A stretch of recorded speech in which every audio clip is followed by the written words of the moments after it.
Another special edition of Ikaw at ang Batas at RNG Luzon. And we have here Attorney Paulo Salvosa, who is running for councilor in the city of Baguio. Welcome, sir. Good morning. Thank you for having us on your show, Kong. And tell us about yourself first. Okay. Ako po I'm Attorney Paulo Salvosa.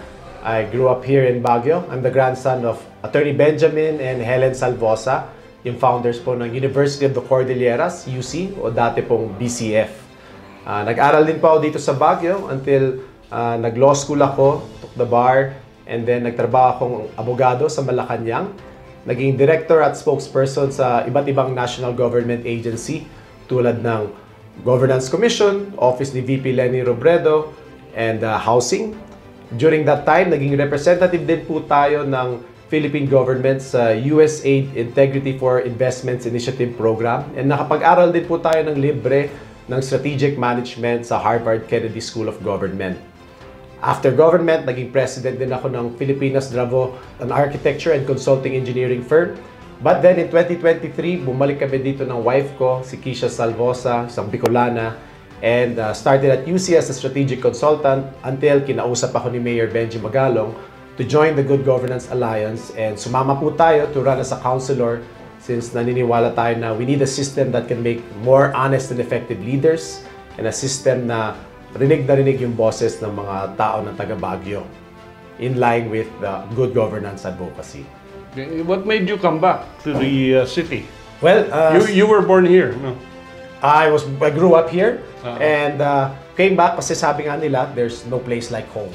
So, yung elementary ko sa SPED, boys high din ako, and then yun lang, nung college and work sa Manila, but you always come back to your roots. Yes, he was a very active law practitioner, both in Metro Manila and Baguio before deciding to run for councilor. So what would be your legislative agenda when you win a seat in the local council? Well, first, yung focusing on education para matuloy yung legacy ng lolo't lola ko. We are an education capital now, but yung pagiging education capital is not just about having the most number of students. Dapat sana tingnan din yung next chapter natin as an educational capital, kung saan yung mga higher educational institutions natin, mga universities and colleges, can work with grassroots communities, bring about innovation, and create more opportunities para sa mga taga Baguio. So whether that's an ordinance or sa budgeting para sa mga programs natin, dapat sana magawa yun. Parang sa women's natin, meron yun sa circular economy, sa sports development, that's part of education. Marami tayong mga initiatives ngayon, pero paano ba pwede yung convergence? And art is also a big factor of education. So may bagong artist center na ginagawa, pero dapat tingnan din on the people side of it, not just infrastructure. And then sa tourism, marami tayong turista na dumarating. We have about 2 million tourists on average per year, base sa datos ng City Hall, and di naman kailangan yung tayo lagi mag-a-adjust. Pwede rin tayo mag-promote ng responsible tourism. So napag-usapan na to before the council, yung perhaps having some sort of environmental fee, or when tourists come, di ba? If every tourist, yung 2 million na yun, magbayad halimbawa ng 32 pesos each, that can raise a lot of funds that we can use to mitigate yung harmful effects of over-tourism dito sa Baguio. And we can also use that to improve yung sa public transportation natin. Para kung alam ng mga turista na napakaganda ng pag-commute dito sa Baguio, baka mas konti yung magdala ng sasakyan. So, mga iba't ibang ganyang initiatives kahit sa social services natin. Ang sabi ng iba, elitista ka daw, hindi ka daw ma-rich. Hamun-samot ang mukha ng Ilocano, hanggang pro-poor, pro-mass. What can you say to that? Or how do you contradict that impression? Alam mo naman ang eleksyon eh. Well, iti pa nagrikos ko, dagijay 128 ka barangay. Yung laging sinasabi din sa akin ng isang senior nung na-meet ko. Sabi niya, Attorney, karamihan kami sa amin dito, informal settlers. Alam namin, hindi ka grassroots, pero sana marunong ka makinig. And ever since, yun ang ginagawa ko sa pag-iikot, sa pag-house to house, sa kung saan purok. Ang trabaho talaga is makinig. No? Hindi naman kailangan mag-pretend that you're grassroots ka. Kailangan to be sincere. Pero hindi ko masabi namang elite din kami, no? Baka yun lang. We just haven't been out there as much. Alam ko, I'm the first Salvosa in the family to run. Pero tumakbo tayo para ituloy yung advocacy ni Daddy Ben at ni Nanay Helen. Kasi yung education doesn't stop at the classroom. Kailangan tuloy-tuloy yan. We need to make more opportunities para sa mga kakailian natin. Orayno, seniors, women's, hindi lang yung sa mga bata lang na masabi mong undergrad.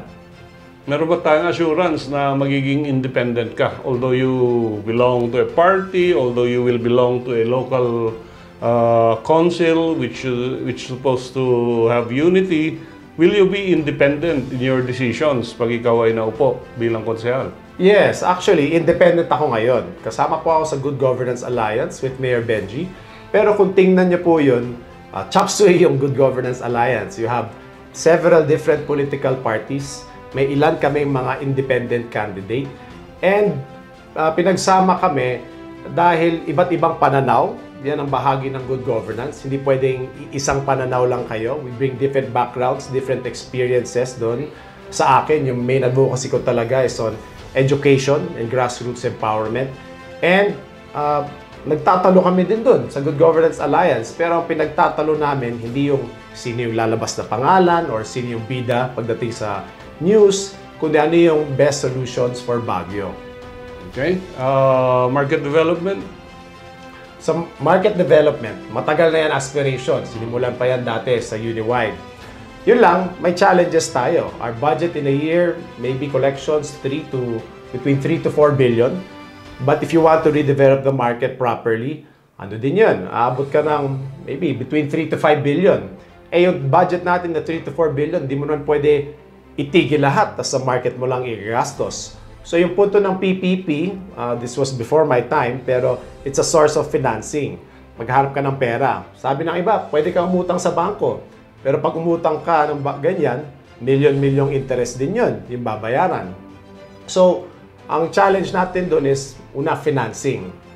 Ngayon, mainit na usapan yan, but ang mahalaga is dapat sana community-driven. So, may private companies tayo kausap, source of financing sila, may usapan din na paano nila babawin yung investment nila, pero dapat i-balance yan in a way na hindi ma-affect yung vendors. So napag-usapan na yun, walang matatanggal na vendors.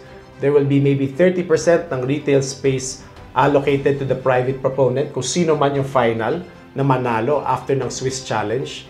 Idedetalye pa na dapat may protections na kung ano man ibebenta ng private proponent dun sa 30%, hindi dapat mag-compete sa vendors. Kasi sa mga nakausap kong vendors, yun din naman ang concern nila. Maliit lang ako, kahit 30% lang yan, paano ko lalabanan yan pag si SM ang kalaban ko? So yun yung dapat pag-usapan. Meron ng, the outline is there, may mga detalye pa na kailangan pag-usapan. Pero yung kailangan linawin dito, nagugulo kasi dahil kampanya, sinasabi privatization. That's definitely not the case. Source of financing lang sila. Parang pag nagpagawa po tayo ng bahay o ng bagong negosyo, uutang ka sa bangko, hindi naman yung bangko ang may-ari ng pinagawa mo. Ikaw pa rin yan, but nilinawin mo yung mga detalye. Okay, well said. And any parting words, Attorney Salvosa? Okay. Well, una, maraming salamat, Kong Avila, for having us on your show and sa lahat ng 12,000 followers nyo on TikTok. Baka mas marami pa sa mga ibang social media page nyo. Oo. At sa lahat ng mga kasama natin sa Baguio, tuning in, and sa RNG, thank you very much. Napakahalaga ng media. Kayo talaga nag-filter out ng noise pagdating sa mga election. Kasi kung ano-ano ang pinagsasabi, but kayo naninigurado na yung marinig ng public is yung truth. Ako naman, si Attorney Paulo Salvosa, sabi nila, mahirap manalo ang bago kasi bago ako, first one in the family. Pero kung ano man yung challenges ng bago, hihigitan ko yan sa sipag at isang klaseng serbisyo na hindi nyo po pagsisisihan. Number 32 sa balota. Thank you, Kong. Thank you very much, and we wish you all the luck, and we wish you the best, and see you, City Council.